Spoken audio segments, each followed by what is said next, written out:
Live from New Delhi, you're watching DD India News Hour, India's voice to the world. I'm Mark Lin. Namaskar. Coming up in the next hour. Prime Minister Narendra Modi to embark on a 4-day visit to Jordan, Ethiopia and Oman from the 15th of this month. Indian Cabinet approves over 11,700 crore rupees budget for Census 2027. Caste enumeration to be included. Kremlin demands Donbas withdrawal. Zelensky reiterates demand for security guarantees amid Trump's World War III warning. And Messi fever grips India. Soccer legend to visit Kolkata, Hyderabad, Mumbai and New Delhi.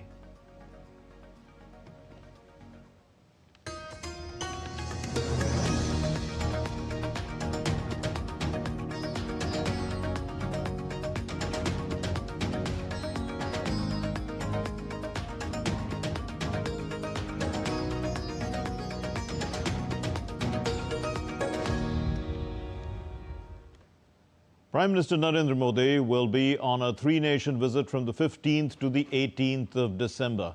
He will visit Jordan, Ethiopia and Oman. In the first leg, PM Modi will visit Jordan next week and meet King Abdullah II. An address to a business forum and community event are on the cards.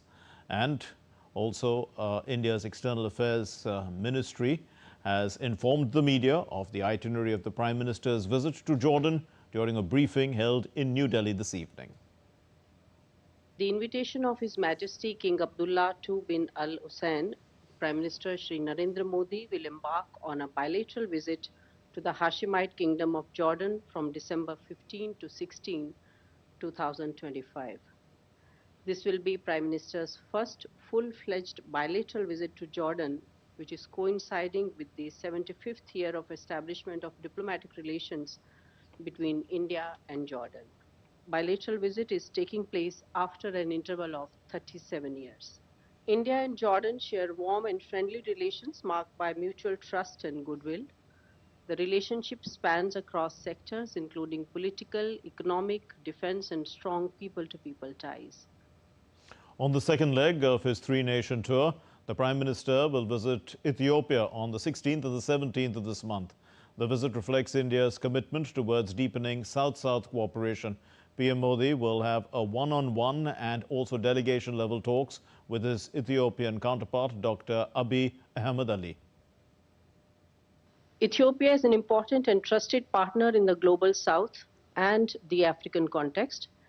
The Ethiopian Prime Minister, Dr. Abiy Ahmed, has been a prominent participant and key speaker during the past editions of the Voice of Global South. The current visit reflects India's commitment towards deepening South-South cooperation and strengthening of partnership with Africa. The Prime Minister will have one-on-one and delegation-level talks with Prime Minister Dr. Abiy Ahmed. There will be an address to the joint session of the Parliament by our Prime Minister. There's an interaction with the Indian community. During the visit of Honorable Prime Minister, a number of MOUs and agreements are expected to be signed. These will strengthen our multifaceted partnership, expand development cooperation, and open new avenues of collaboration between two countries. And in the final leg of his visit from the 17th to the 18th of this month, Prime Minister Modi will reach Oman, accompanied by a high-level delegation. India shares a special partnership with Oman underpinned by trade linkages and people-to-people ties. Several documents are expected to be signed during the Prime Minister's visit to Oman. The invitation of the head of state of the Sultanate of Oman, His Majesty Sultan Haitham bin Tariq, Honorable Prime Minister Shri Narendra Modi will be visiting Oman on 17 and 18 December 2025. Prime Minister will be accompanied by a high-level delegation. This is the second visit of Prime Minister to the Sultanate of Oman after his last visit in February 2018. It also follows the state visit of His Majesty, the Sultan of Oman, to India in December 2023. This visit is of great significance as it will be taking place when India and Oman are together celebrating the 70th anniversary of establishment of diplomatic relations. The 8th India-Austria Foreign Office Consultations FOC were held in Vienna on the 12th of December 2025. The Indian delegation was led by Sibi George, Secretary West, Ministry of External Affairs, and the Austrian side was led by Nicolas Marchik, the Secretary General of the Foreign Affairs, Federal Ministry of European and International Affairs. During the Foreign Office consultations, the two sides undertook a comprehensive review of the entire gamut of bilateral relations. Views were exchanged on India-EU relations as well as key regional and global developments of mutual interest. It was agreed to maintain regular official exchanges and hold the next FOC in New Delhi at a mutually convenient time. The Union Cabinet, chaired by Prime Minister Narendra Modi, approved three major policy decisions on Friday. The government approved the Census 2027 with a budget of 11,718 crore rupees, announced a major coal sector reform under Coal Setu to strengthen energy security, and approved also a new minimum support price for copra, and that is to support farmers. Census 2027 जो कि एक बहुत बड़ी exercise है और विश्व की सबसे बड़ी एडमिनिस्ट्रेटिव और स्टैटिस्टिकल एक्सरसाइज मानी जाती है, उसके लिए बजट अप्रूव हुआ है 11,718 करोड़ रुपीस का। दूसरा, कोल सेक्टर में यानी हमारी एनर्जी सिक्योरिटी के लिए बड़ा रिफॉर्म किया गया है कोल सेतु के माध्यम से। और तीसरा, किसानों के वेलफेयर के लिए माननीय प्रधानमंत्री जी की सरकार प्रतिबद्ध है और 11 वर्षों में कई बड़े स्टेप्स लिए हैं। उसी कड़ी में आज एक बहुत बड़ा सेफ्टी नेट का एमएसपी कोपरा के लिए अप्रूव हुई है। The Information and Broadcasting Minister Ashwini Vaishnav said that the upcoming census will take place in two phases. Phase 1 assesses household amenities and living conditions, and Phase 2 will be recording the demographic, cultural and socio-economic details of the population. वो phases में होगा। Phase 1 में focus रहेगा house holds के अंदर क्या amenities हैं, housing condition कैसी है, कच्चा घर है, पक्का घर है, घर में कितने रूम्स हैं, किस तरह से घर में कोई व्हीकल है, घर में इलेक्ट्रिसिटी कनेक्शन कैसा है, वो सब चीजें फर्स्ट फेज में की जाएगी। And that will be the base for phase 2, जिसमें बहुत इंपॉर्टेंट है demographic, socio cultural and economic parameters का इन्यूमरेशन किया जाएगा पूरी जनसंख्या का। A testimony by Jeff M. Smith of the Heritage Foundation before the U.S. Congress said that India-U.S. partnership remains one of America's biggest foreign policy successes of the 21st century. Appearing before the House Foreign Affairs Committee, Jeff Smith of the Heritage Foundation described the India-U.S. relationship as a low-cost, high-benefit strategic success for Washington. He underlined India as a rising global weight, a top 5 economy and a major defense power, making it a true geopolitical swing state central to global stability. He explains India's growing importance geopolitically and to the United States in greater detail. I will just briefly relay some of the greatest hits. We are, of course, talking about the world's largest democracy. We are talking about now the most populous country in the world. We are talking about a country that has nuclear weapons, aircraft carriers, a space program, and nuclear submarines. So it is in many ways at the top of the geopolitical pecking order. The Executive Director of ORF America, Dhruv Jaishankar, underscored the expanding strategic trust between India and the United States in his testimony before the U.S. House Foreign Affairs Subcommittee. Dhruv Jaishankar called the relationship one of the most consequential, highlighting that a stable India-US partnership is pivotal for ensuring a free, open and secure Indo-Pacific, with both sides coordinating closely through the Quad, maritime security initiatives and regional economic frameworks.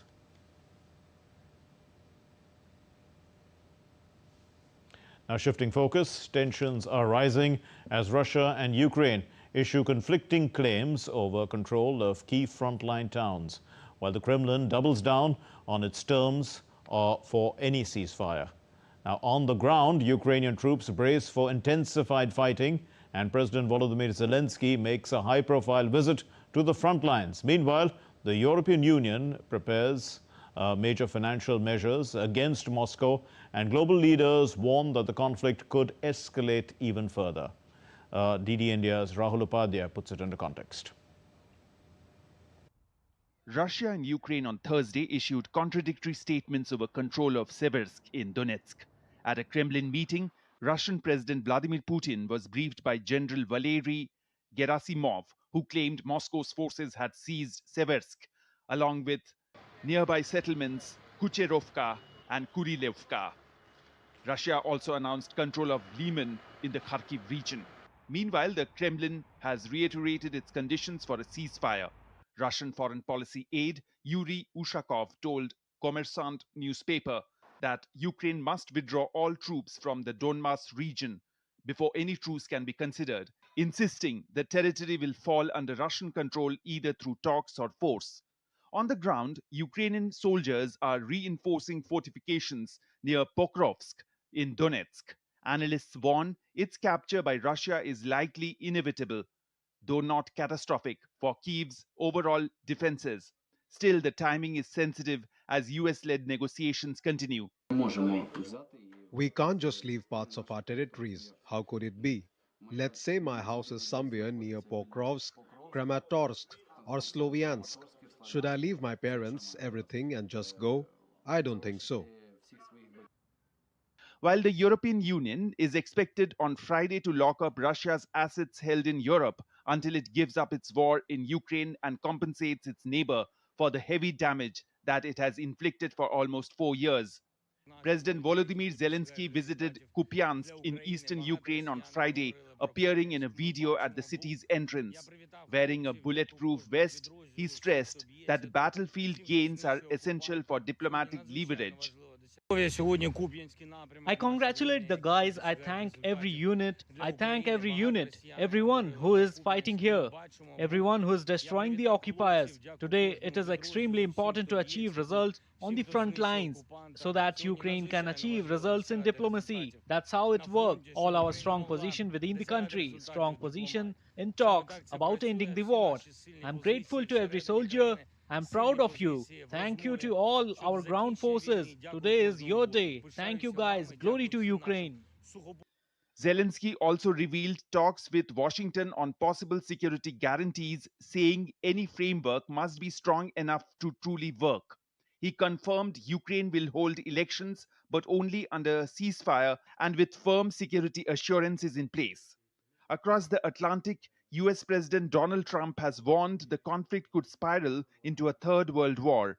He cited staggering losses of 25,000 lives in just 1 month, voicing frustration over the relentless bloodshed. Rahul Upadhyay's report for DD India. Still to come here on DD India News Hour. Headline inflation is at 0.71% in November. We'll get an overall assessment. Russian President Vladimir Putin and the Iranian President Masoud Pezeshkian have met in Ashgabat. And Thailand-Cambodia fighting enters the 5th day, with Cambodia accusing the Thai military of continued shelling.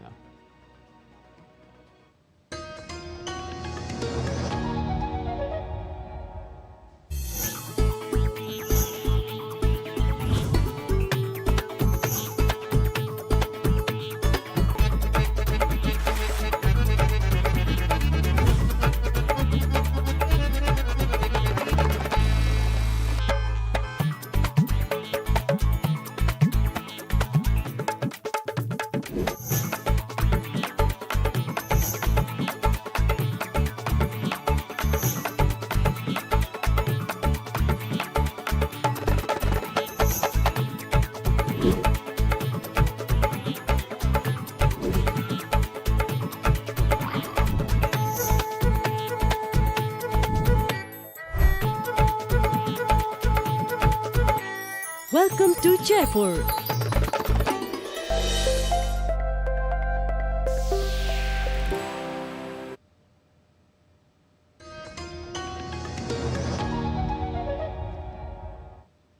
You're watching DD India News Hour. I'm Mark Lynn. Now, the Indian economy is showing remarkable resilience, with inflation firmly under control, forex reserves rising, and rural households reporting stronger consumption and incomes. The country's fundamentals remain robust. Global institutions, too, are taking note, with the ADB sharply upgrading India's growth forecast. This report presents context.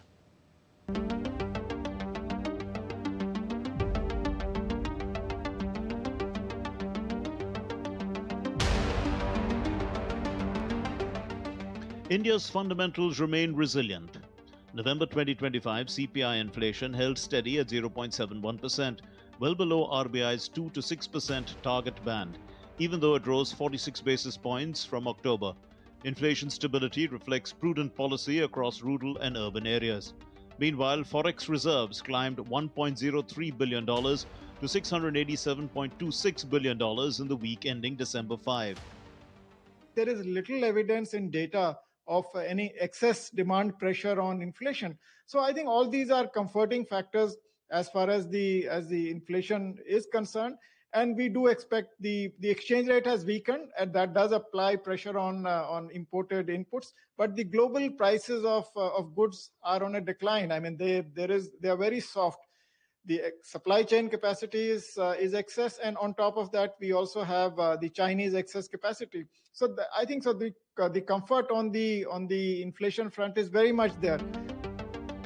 Stable prices safeguard households and boost confidence. A NABARD survey found 80% of rural homes consuming more and 42% earning more. Clear proof of inclusive growth and rising living standards. This supports the growth momentum. Also, this is very good for households. It will boost the consumption. At the same time, it is very good news for the industry. The inflation data is definitely in a very comfortable zone, so it gives a lot of room for policymakers to maintain the growth momentum.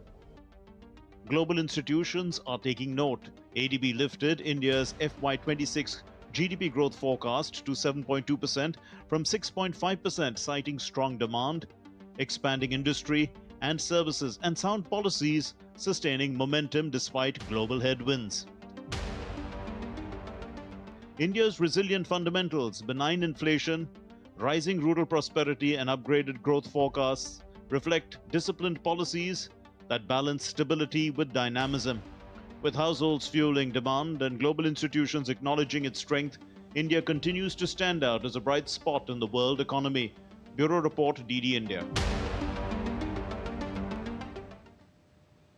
And we are joined by Anil Padmanabhan, senior business journalist with 40 years plus experience. Thank you very much, Mr. Padmanabhan.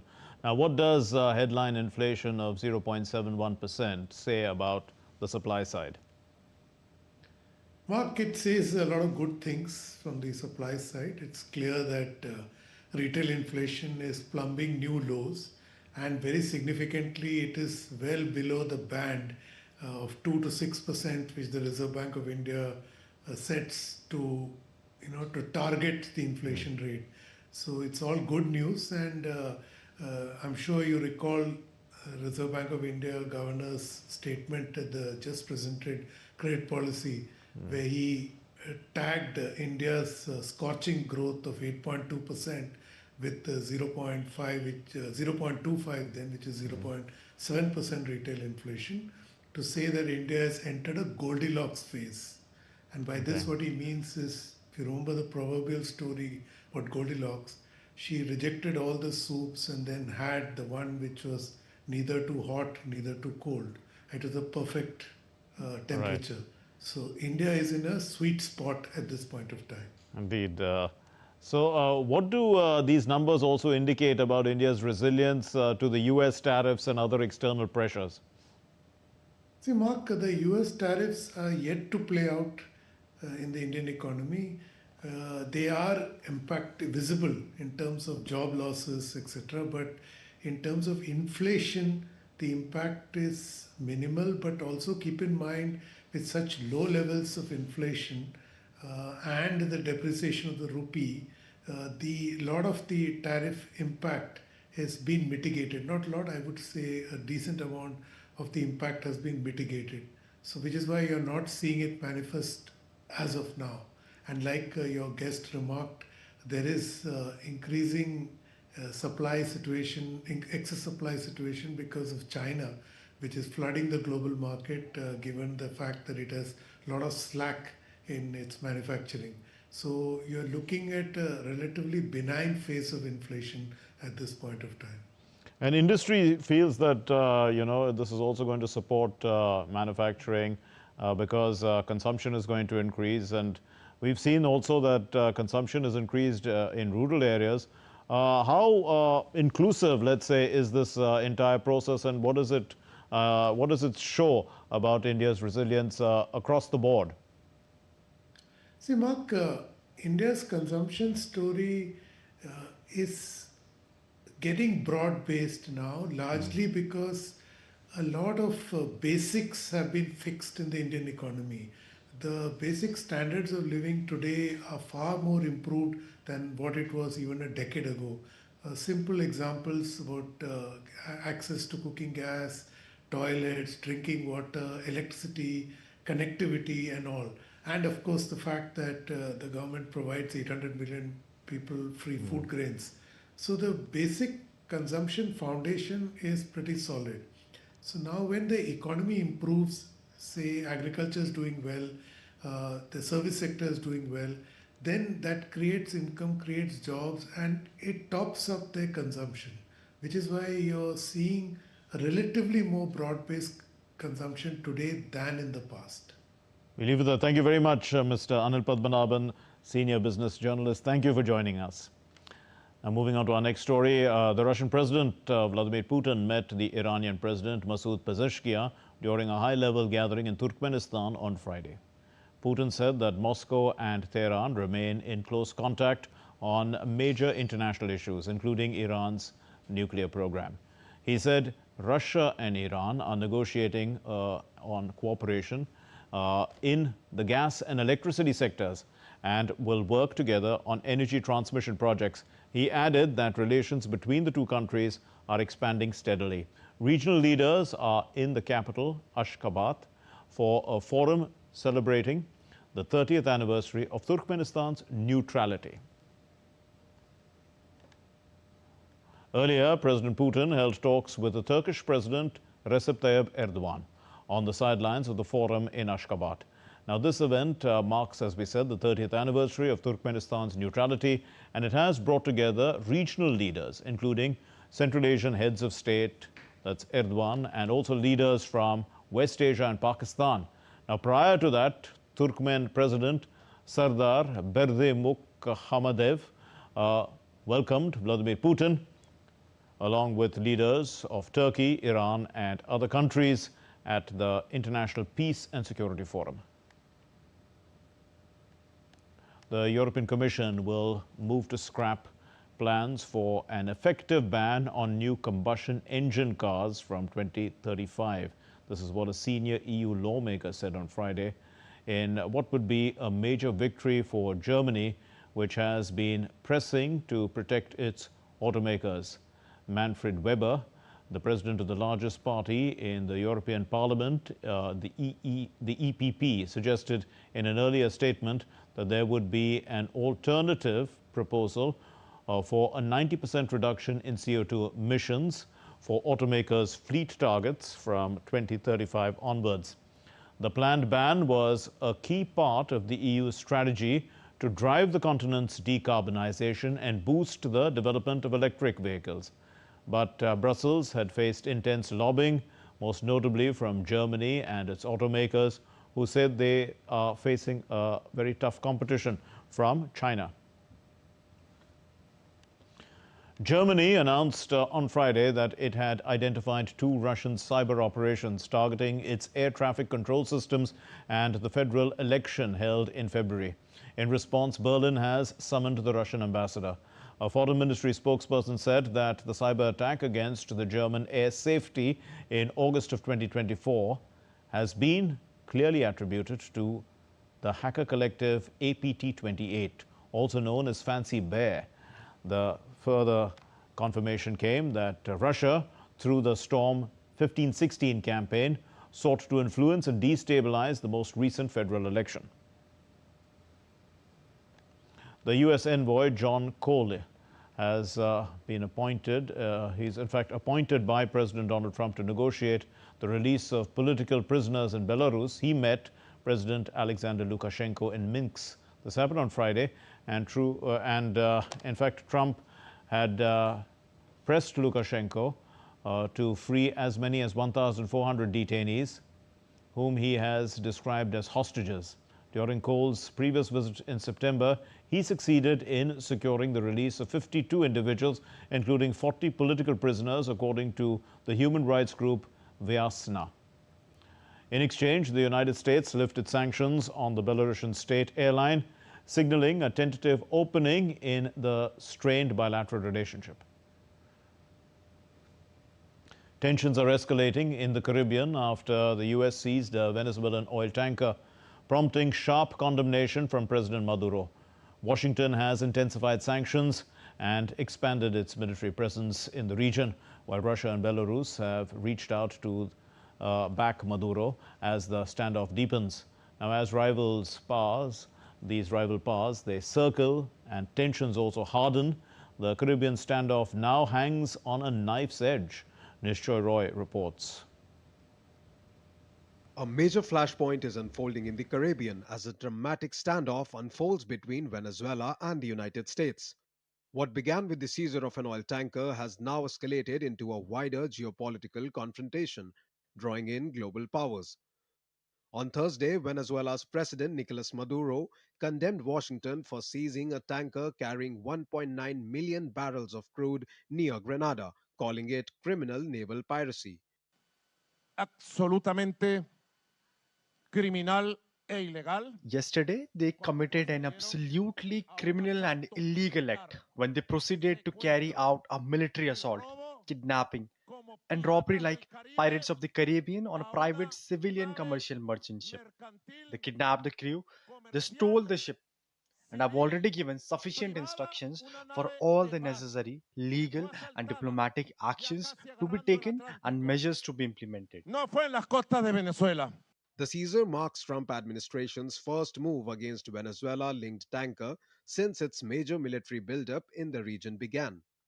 President Trump said the United States will soon launch strikes to block narcotic shipments allegedly moving from Venezuela into the United States. They've treated us badly, and I guess now we're not treating them so good. If you look at the drug traffic by sea is down 92%. And nobody can figure out who the 8% is because I have no idea. Anybody getting involved in that right now is not doing well. And we'll start that on land, too. It's going to be starting on land pretty soon. Washington also imposed new sanctions on 3 relatives of Maduro's wife and several oil tankers and shipping firms tied to them, adding more pressure on Caracas. Coast Guard helicopters and Marine Osprey aircraft were seen operating from Puerto Rico, reflecting the intensifying U.S. military presence in the Caribbean. Meanwhile, Russia and Belarus reached out to Maduro, with President Putin reaffirming support for his government as U.S. pressure mounts.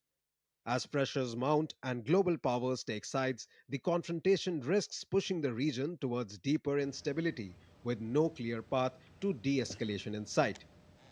Nishchoy Roy's report for DD India. Well, the United States is planning to introduce a new visa rule for travelers from visa waiver program countries, demanding 5 years of social media history. While critics argue against the rule, President Trump defends it, citing security concerns. Adamya Mishra has more. U.S. government is preparing to introduce a new major requirement for travelers from visa waiver program countries. A new proposal from U.S. Customs and Border Protection would require visitors to submit 5 years of their social media history before being allowed to enter the United States. The plan has drawn criticism from travel groups and lawmakers. U.S. Travel Association warned that the new visa rules could further hurt tourism ahead of the 2026 World Cup. Responding to concerns, President Trump said the focus is on ensuring that wrong people do not enter the country. No, we're doing so well. We just want people to come over here and safe. We want safety, we want security, we want to make sure we're not letting the wrong people come into our country. We're getting rid of a lot of bad ones from jails, from mental institutions, drug dealers. The visa waiver program includes 42 countries, including UK, Germany, France, Israel, and South Korea, among others. Under the proposed rule, applicants would need to provide all the social media accounts used in the past 5 years, along with additional information such as phone numbers, email addresses, IP addresses, and details about close family members. If approved, the updated visa rules would create one of the most extensive digital screening systems ever used for travelers entering the United States. Adamya Mishra's report for DD India. Still to come here on DD India News Hour.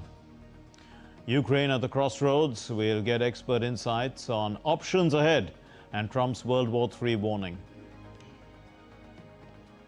And India strengthens framework to combat fake news and deep fakes across media platforms.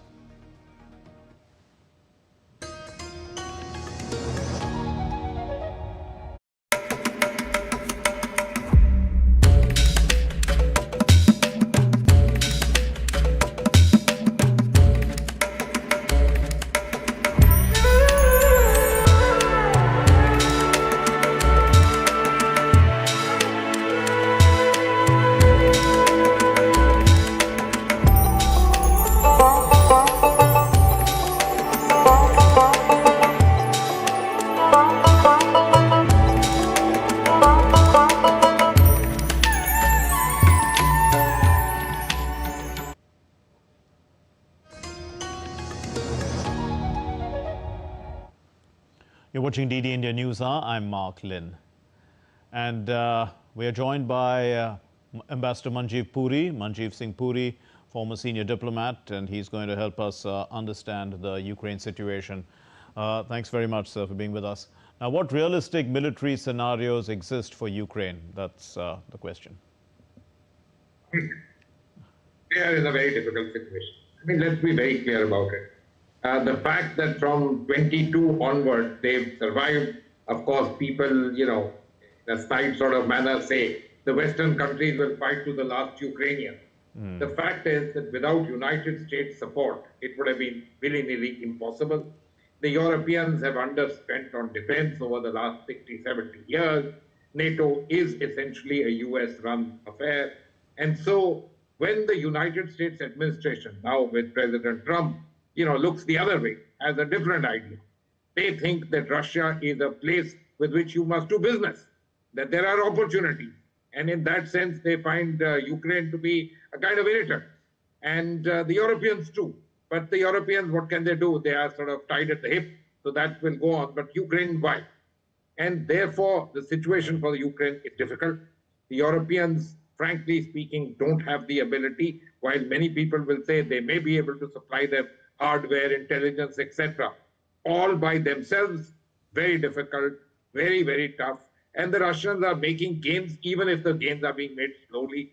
And therefore, I too feel extremely sorry for the situation which Ukraine finds itself, propped up by its greatest ally, and now, in a sense, forgotten. Or let me say, the greatest ally is looking the other way. What can one say? Indeed, but the Western allies, at least Europe, is pushing Ukraine to demand more. And are these Western allies, I mean, if you know the US position, but are they, worried about overextending their resources at some point in time? Mark, look, basically speaking, while many of us may say that the European GDP is equal to the United States, the fact of the matter is that they are far behind in terms of military power, in terms of both weapons and in terms of abilities, etc., to produce them. In any case, make them available to Ukraine, even if they try, and I'm not sure there is that great willingness among all of them to try. The coalition of the willing, when you see it, you basically see the UK, France, and Germany at the front. There are other people in Europe who are even looking the other way. I'm not sure of the Italian position. So the fact of the matter is that the Europeans are trying to play diplomacy, trying to keep the Americans, in a sense, both on board with them and on board in support of Ukraine. Their fear, which has got ingrained in them, is that Russia could gobble them, or I mean, not really gobble them, but become a very serious threat to them. And so, therefore, they've got that particular position in them, ingrained as a result of years and years of the Americans also having the same sets of positions. It's a very, very tough call. And frankly, while it's tough for the Europeans, and they try to pretend and say that, you know, if they let go Ukraine, it'll be next will be them, that I don't know. But Ukraine is in the front line. And what a difficult situation for President Zelensky. So, indeed, what has Ukraine got to offer? I mean, are economic guarantees linked to the security guarantees that he's asking for? Look, he was first, if you recall, asked by President Trump soon after he came into power that, you know, you should surrender all your rare earth assets. They willy-nilly agreed to that. All that has happened. But in terms of security guarantees of the kind that at least the Europeans are talking about in the world thing, it really means solid guarantees that the Americans will back any effort to ensure that the Russians don't advance any further. I dare say if Ukraine doesn't join NATO, but the NATO support will be very strongly with them. The Russians are demanding putting an end to all that, and the Americans don't seem to be very keen on all of this. So the fact that we do business with you and that gives you security, well, that's a way of looking at it. Right. But the fact is that if you do business with my adversary, that I'm not sure what kind of security it gives. Indeed, can elections in Ukraine you know, sort of hamper the national security under wartime conditions, or will it actually increase international support? Because at least he can say that there's a legitimate government now. This is a very good point. Generally brushed aside and not talked about people. President Zelensky has extended himself under whatever emergency provisions, and President Trump has brought this entire thing up. Will he lose the elections? I'm not very sure, but you know, you never know about elections. When we see Western television programs talking to Ukrainians, most Ukrainians say, we are very strong in defending our country. Then when you ask them about a peace deal, they turn around and say, what do we do? We are finding ourselves really up there without anything at all. And so therefore, what do? We have no choice but to accept that. So we don't know what the result will be. And it isn't very easy, but it can, you know, muddy the waters even more, make things even more comfortable for the Russians and the Americans push, and make things more difficult for the Europeans. We leave it there. Thank you very much, Ambassador Manjeev Singh Puri. Thank you for breaking that down for us. Now, let's take a look at other stories making news from around the world. The former Iraqi President Barham Saleh is all set to become the next chief of the United Nations High Commissioner for Refugees. He will take over as the UN Refugees Chief next month from Filippo Grandi, who is leaving at the end of December after 10 years in the post. Saleh was president of Iraq from 2018 to 2022. And staff at the Hacienda Napoles theme park in Colombia, they gave rescued animals Christmas-themed environment enrichment, offering decorated food and toys to lions, hippos, elephants and big cats. Visitors watched and took photos of the animals engaging in these activities. Rare talipot palm trees in Rio de Janeiro are blooming for the first and only time, in fact, since being planted in the 1960s. The giant palms, which flower just once in their lifetimes near the end of their lives, are drawing crowds to parks and gardens to witness the spectacular display. In Thai-Cambodia conflict, fighting has now entered its 5th day. And in a stunning political turn, the Prime Minister Anutin Charnvirakul has dissolved Parliament. Meanwhile, in a phone call with the US President Donald Trump on Friday, the Thai president insisted that Thailand is not the aggressor in this clash with Cambodia, saying that the nation is acting only to protect its sovereignty and its people. Here's the report. Thailand is plunging deeper into turmoil as the Thailand-Cambodia conflict enters its 5th day.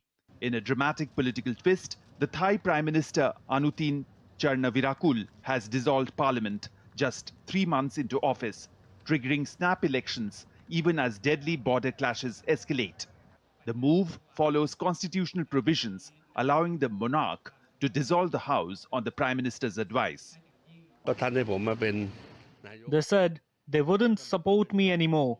They asked me to dissolve the House. I just followed their request. Meanwhile, hectic diplomatic parleys continue.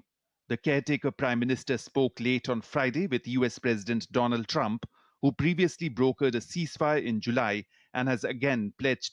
Earlier, Thailand's Foreign Minister Sihasak Phuangketkeow spoke with US counterpart Marco Rubio, assuring that Thailand seeks a peaceful resolution, but stressed that sustainable peace demands genuine commitment on all sides. Rubio reaffirmed Washington's readiness to help promote stability. India, too, has voiced concern following reports of damage to conservation facilities at the UNESCO-listed Priya Vihar temple amid the ongoing clashes. The External Affairs Ministry, in its statement, said, "Any damage to conservation facilities is unfortunate and is a matter of concern. The UNESCO World Heritage Site of Priya Vihar temple is a shared cultural heritage of humanity. India has been closely involved in its preservation. We sincerely hope that all measures will be taken to fully safeguard the site and related conservation facilities. We once again reiterate our appeal to both sides to exercise restraint and to take measures for cessation of hostilities and prevention of further escalation. We urge them to return to the path of dialogue and peace." But on the ground, the humanitarian toll is worsening. Fresh fighting has killed at least 20 people, injured nearly 200, and forced more than 600,000, mostly Thai civilians, to flee their homes. I just want to go home soon, for this to end quickly, for both sides to come to an understanding. Each side is being aggressive, they don't give in, and neither do we. They invaded our side, but I still hope for peace soon, so everyone can go back to making a living. Staying here means we earn zero money. With the conflict intensifying and Thailand heading into an unplanned election season, the road ahead looks uncertain. Regional powers and global partners are stepping in, but the humanitarian cost is already mounting. Bureau Report, DD India. Back home, amid the ongoing concerns over the exponential rise in airfares due to the indigo crisis, the Civil Aviation Minister of India, Kinjarapu Rammohan Naidu, while speaking in Parliament on Friday, said that the prices of flight tickets are on par with the rest of the world and that the government has taken steps to bring down the prices during extraordinary times. First week of the month, they have to give us the tariff sheet saying in that sector, in this month, how much are you going to charge, how many bucket charges you have. So everything the passenger should know on what charges it will be there. So we have changed it to 1 month. That is also a facility that the passenger will have. I would encourage more passengers to look into this tariff sheet, to look at how the pricing is done, what is the minimum bucket, what is the maximum bucket. And this, we have done it last year itself, and there we have observing some changes because it improves the monitoring mechanism that we have on these airlines and their tariff sheets. Meanwhile, Indigo announced that its board has approved the appointment of the Chief Aviation Advisors LLC, led by Captain John Ilson, to conduct an independent expert review of the recent operational disruptions. The review will examine the contributing factors to the disruptions, ensuring that necessary improvements are implemented to enhance operational efficiency. The move comes in the wake of significant challenges faced by the airline, underscoring its commitment to maintaining high standards of safety and service. India's Information and Broadcasting Minister Ashwini Vaishnav informed the Upper House, or the Rajya Sabha, on Friday that the government is actively addressing the rising challenge of fake news, misleading information and AI-generated deep fakes that threaten democratic processes and public order. While reiterating that free speech is protected under Article 19(1) of the Constitution, the minister emphasized that a robust statutory and institutional framework already exists to counter harmful content across electronic, print and digital media platforms. For electronic media, Television channels are required to follow the program code under the Cable Television Networks Regulation Act of 1995, which prohibits obscene, defamatory, deliberately false content as well as suggestive innuendos and half-truths, with violations addressed through a three-tier grievance redressal mechanism. For print media, the Press Council of India enforces the norms of journalistic conduct to restrain the publication of fake, defamatory or misleading news, and it has the authority to inquire into alleged violations, duly examining complaints and taking appropriate measures.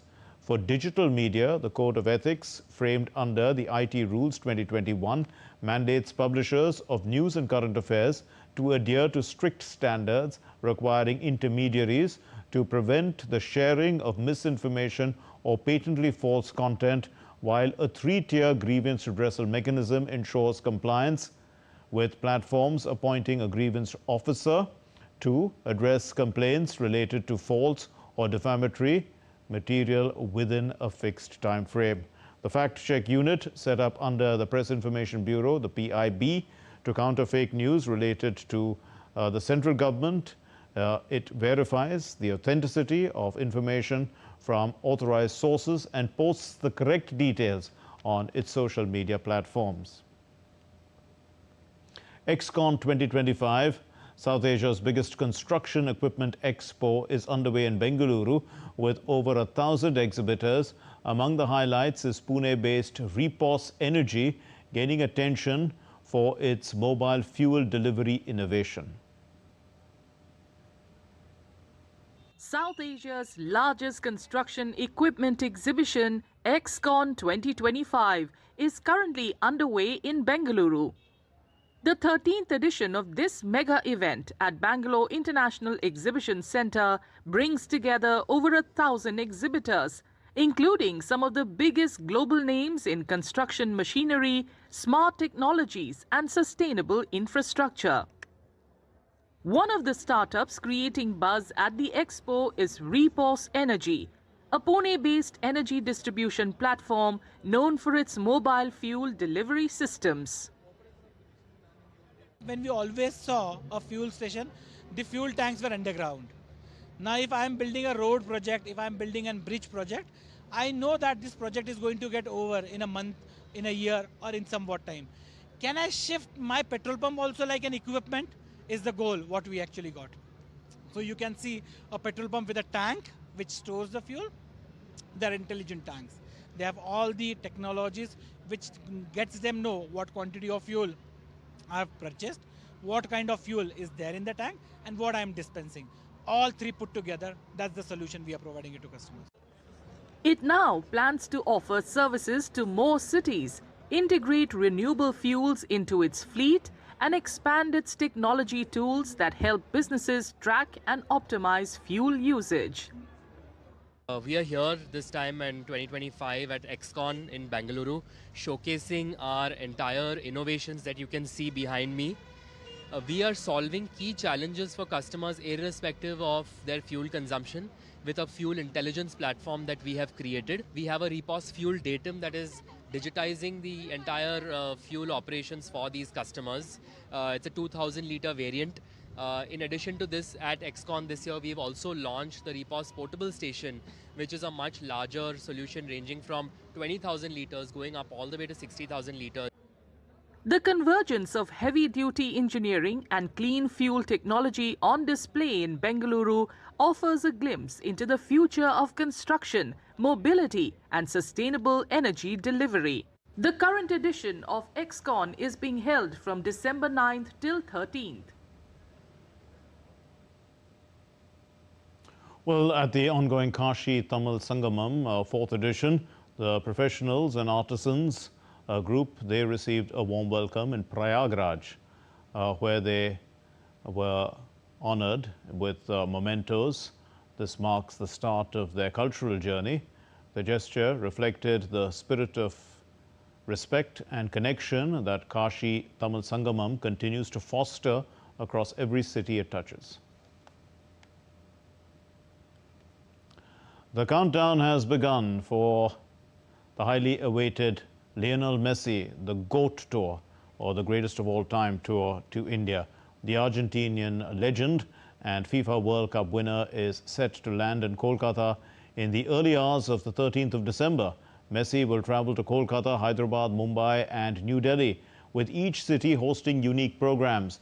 The tour will conclude in the national capital, where the Argentinian star is expected to meet Prime Minister Narendra Modi. Messi fever is set to grip India as his much-awaited GOAT tour is set to kick off from December 13. This will be Messi's first visit to India since 2011, and his itinerary is packed with events fans have been dreaming about for years. The Argentine legend will embark on a 3-day, 4-city journey across the country. The 2022 FIFA World Cup winner will begin his 4-city GOAT tour from the city of Joy on December 13 and will on the same day travel to Hyderabad. He will then go to Mumbai on December 14 before ending the highly anticipated tour in Delhi on December 15. In the Kolkata leg, Messi will unveil his biggest ever statue, a 70-feet structure, will be done virtually from his team hotel. Bollywood superstar and Kolkata Knight Riders co-owner Shah Rukh Khan confirmed his appearance in Salt Lake Stadium for Lionel Messi's GOAT tour. After multiple events, including a celebrity-friendly match, Messi will leave for Hyderabad following meetings with Saurav Ganguly and West Bengal Chief Minister Mamata Banerjee.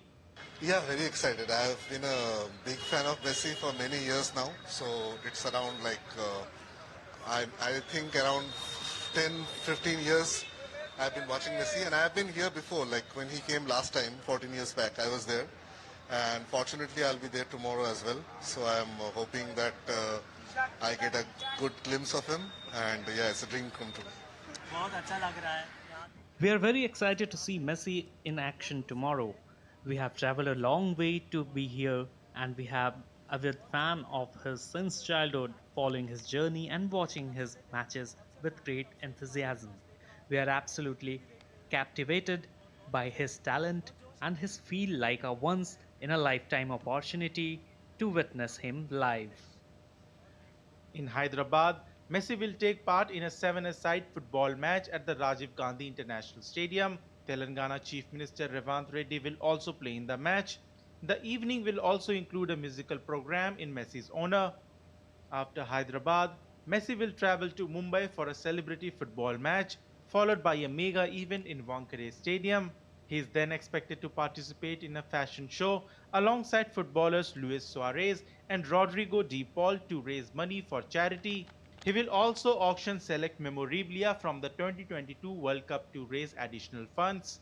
The GOAT tour will conclude in New Delhi, where Messi will feature in a meet and greet session and a high-profile meeting with Prime Minister Narendra Modi. He will then attend a function at the Arun Jaitley Stadium, where a football clinic is scheduled, giving young players a once-in-a-lifetime opportunity to be coached by the greatest to ever play the sport.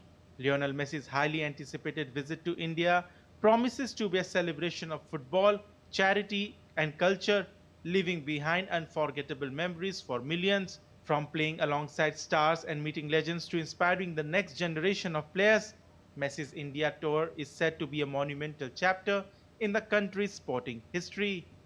Sports Desk, DD India. Messi, Messi, Messi, Messi. And another GOAT, arguably another greatest of all time, the tennis legend Roger Federer is going to be launching the 2026 Australian Open at the opening ceremony on the 17th of January next year. And the Swiss great will be back on the Rod Laver Arena for the first time since he retired in 2022, as the Grand Slam in Melbourne introduces an inaugural opening ceremony. It will be held on the evening before the tournament starts on January 18. The ceremony is going to include a tribute to Federer, who has won this trophy 6 times among his 20 major titles, and he will also join 4-time Australian Open champion Andre Agassi and Australians Pat Rafter and Leighton Hewitt, as they're going to play in a star-studded match. So Federer, if we recall, has won this tournament in 2004, 2006, 2007, 2010, 2017 and again in 2018. With Christmas less than 2 weeks away, Rovani Elmi is alive with festive energy. It's known worldwide as the official hometown of Santa Claus. This Finnish Arctic city is in fact overflowing with visitors eager to meet Santa Claus, and he's busy with his elves. Take a look.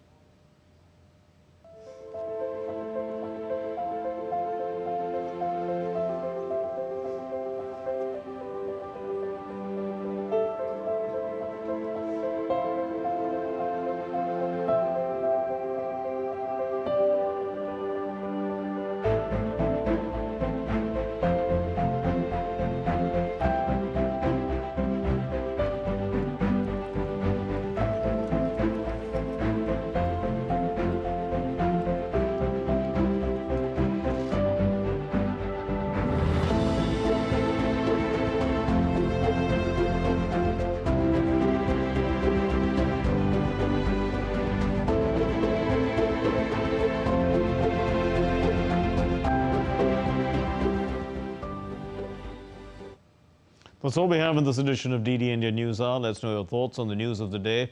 For those of you on the go, get the latest news and updates from India and across the world on the DD India mobile app. Available on both Android and iOS platforms. You can scan the QR code and download it now. We'll be back with more news as it breaks here on DD India. I'm Mark Lim. From all of us here in Delhi, thank you very much for watching DD India News Hour. Namaskar.